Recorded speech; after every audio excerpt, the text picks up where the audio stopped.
When you entrust a man with the public trust, and you know that he's human, and you don't want him to run amok, you bind him down with an oath. I know we heard talk today about someday you may see those in the uniform, in violation of their oaths, pointing the gun at you, their masters, in an unlawful way.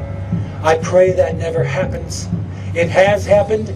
I want to assure you, the man in the uniform will not be I. Law enforcement and military are not the enemy. There's a lot of people that think, oh God, we're going to have to fight the U.S. forces, we're going to have to fight the Marines, we're going to have to fight the Army.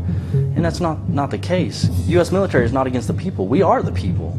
Today, really, in many respects, our government is the one that is stepping aside the rule of law. Gun confiscation is exactly what happened during the state of emergency following Hurricane Katrina in New Orleans.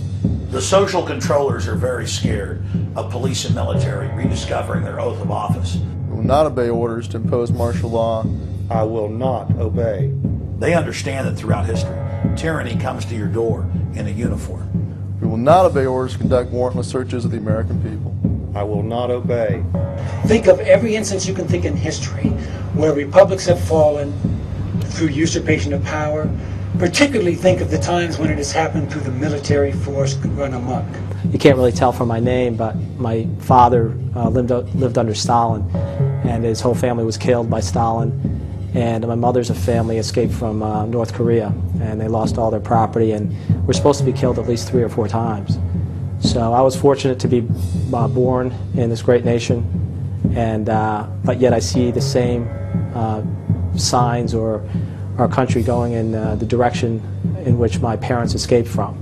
U.S. troops also arrived, something far easier to do even now thanks to last year's elimination of the 1878 Posse Comitatus Act.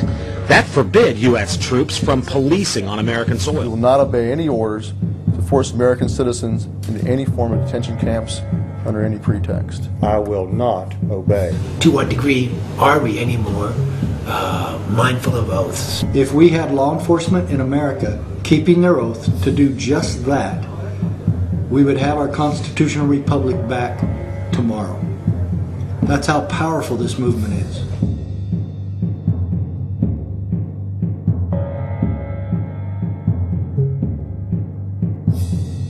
I'm Garrett Lear, the Patriot Pastor. This is where the battle was fought, right here in the Lexington Battle Green. This is sacred ground. This is one of the most important pieces of real estate in the history of America.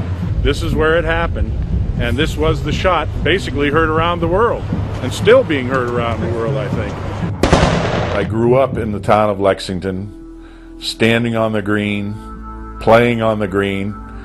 When I was a boy growing up, my mother told me about our ancestry, and so I started to go on the village green in Lexington, but didn't pay a whole lot of attention except to the statue of John Parker. Everyone could look up to him because he wasn't white, he wasn't brown, he wasn't red, he wasn't yellow, he wasn't black, he's green, actually. So anyone could identify with him, and I said, one day when I grow up, I want to be like him. Welcome to Lexington, the cradle of American liberty. Most people don't know really what happened at the Battle of Lexington, but basically what happened was the night before the battle, that would have been April 18th, riders came in, that's the midnight ride of Paul Revere. It was actually John Dawes that did it, and a man named Prescott, because Paul Revere was interdicted by the British troops.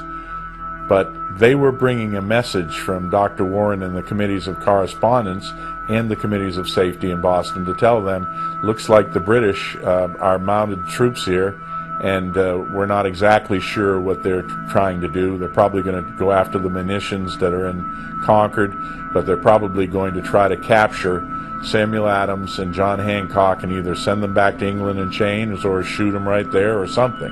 And basically when the British came, it was obvious that they had some bad plan. The Minutemen, the militia, the regulated militia, did not want to engage the British troops in a fight.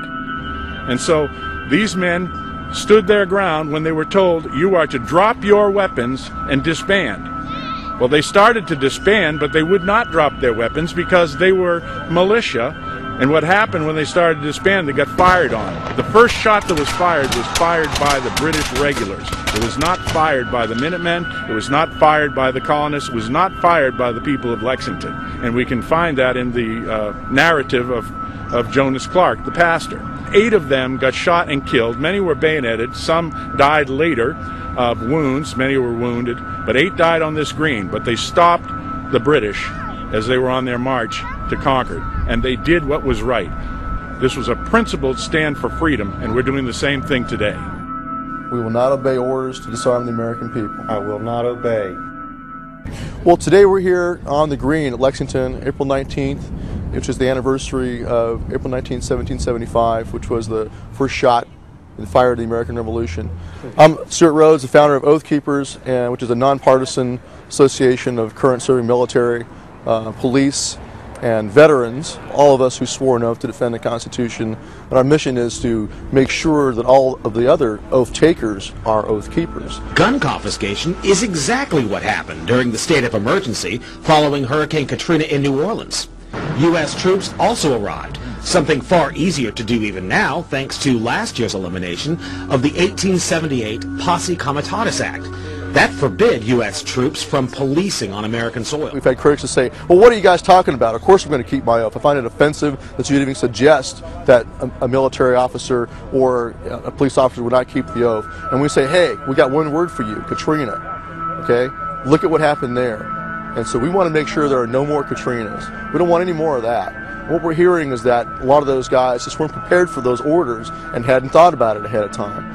Then we have Lieutenant Commander Cunningham, Guy Cunningham, who was the author of the 29 Palms survey that was done back in 1995, where he surveyed the Marine Corps, some Marines at 29 Palms, and asked them whether or not they would fire on Americans who resisted in an attempt to disarm them. If orders came down to disarm the American people and they resisted, would they fire on them? So the 29 Palms survey, ending with question 46, with the scenario that the government has banned all non-sporting firearms and that the American citizens in possession of these firearms have 30 days to turn them over to the local authorities.